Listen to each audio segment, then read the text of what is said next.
Bonjour à toutes et à tous. Pour ce nouveau rendez-vous, je vais analyser avec vous un changement radical de posture face au travail. Un changement qui va transformer en profondeur la relation employeur-employé. Je vous rassure tout de suite, je ne vais pas vous parler de la grande démission qui est à la mode dans les médias depuis que l'on a appris que des millions d'Américains ont quitté du jour au lendemain leur emploi. Je vais aborder avec vous une posture qui se propage à toutes les générations, à savoir je ne veux pas perdre ma vie à la gagner. Cette formule est apparue il y a une dizaine d'années. À l'époque, elle concernait essentiellement les jeunes Y et elle faisait doucement sourire les plus âgés. Il y a 5 ans, face à sa généralisation, elle a commencé à interpeller. Aujourd'hui, c'est une vraie question de gestion du capital humain qui se pose en entreprise. Comment en effet attirer et fidéliser des talents qui placent leur priorité de vie dans le sens intime de celle-ci? Il fut un temps que les salariés de moins de 35 ans n'ont pas connu, où bosser comme un dingue était une norme, où gravir l'échelle sociale, palier par palier, une logique, où gagner de plus en plus un objectif pour certains. Ce temps-là, et sa logique qui voulait qu'on existait socialement que par son travail, évidemment sont révolus. Prenons garde toutefois aux amalgames. Il existera toujours des personnes dont la raison d'être s'exprime par le pouvoir, l'argent, le statut social, y compris parmi les plus jeunes. Prenons garde aussi au jugement de valeur, en respectant la liberté de chacun, bien sûr.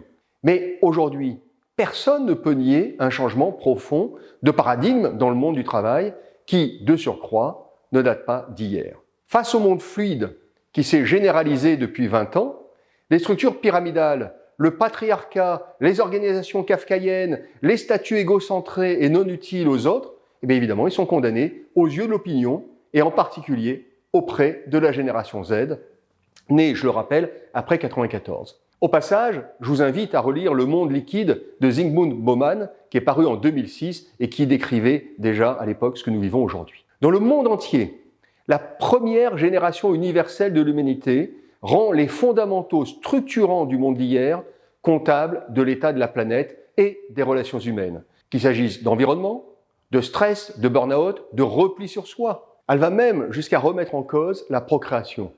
Imaginez que selon une étude de l'Université du Michigan, parue en 2021, 25% des jeunes adultes ne veulent pas d'enfants.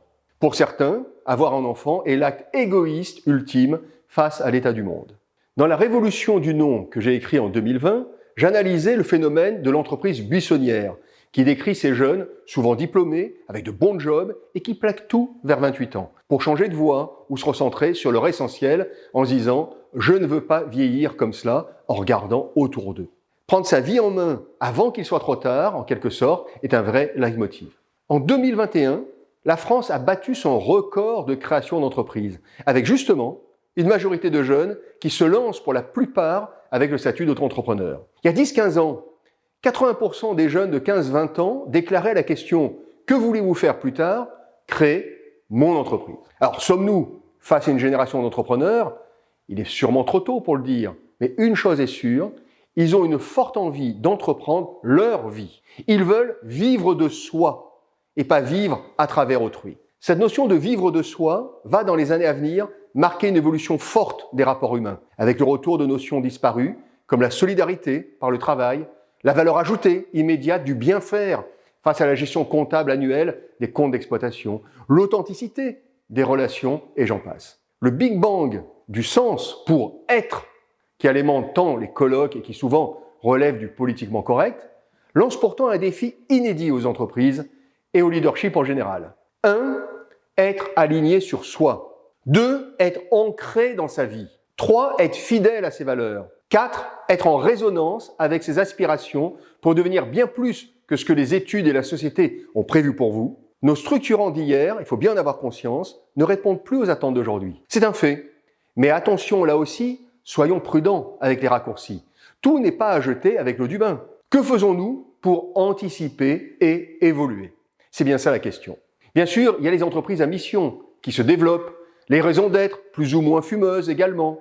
Et pourtant, est-ce que le quotidien change? Stress et burn-out n'ont jamais été aussi importants. Preuve du décalage abyssal entre vécu et communication affichée. La vraie évolution est de passer d'une logique collective des relations humaines à une prise en compte de chaque individu, comme étant l'alpha et l'oméga de la relation sociale. Comment revoir le dialogue social qui a fait notre fierté nationale? Comment individualiser le management et les revenus aussi? Comment bâtir avec chacun un partenariat qui pourrait revoir la notion même de contrat de travail? Ces questions, elles font peur. Elles font peur à celles et ceux qui militent pour le conformisme social à la française ou qui en vivent. Mais pourtant, elles sont pleinement légitimes. Lorsque de plus en plus de jeunes bien formés aspirent à sortir du cadre.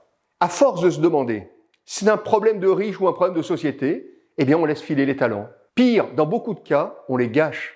La vision du travail, portée par la plupart des candidats à l'Élysée, regardez, elle est tragiquement passéiste. Face à la capacité d'une jeunesse à se prendre en main sans vouloir entrer dans le moule, eh bien il n'y a aucune prospective, aucune prise en compte de ces aspirations générationnelles, au nom de la gestion du chômage et des inégalités, notion évidemment légitime, ça va sans dire. Or, ne pas vouloir perdre sa vie à la gagner, eh bien va influencer durablement les comportements et les choix de vie, sans pour autant rejeter l'argent, qui n'est pas un sujet tabou, en tous les cas qui ne doit pas l'être. En ce sens, la pandémie fut un accélérateur de tendance inédit entre télétravail et abandon de poste, en particulier dans des métiers à forte pénibilité, comme la restauration. Mais regardez à quel point on a créé des amalgames partout.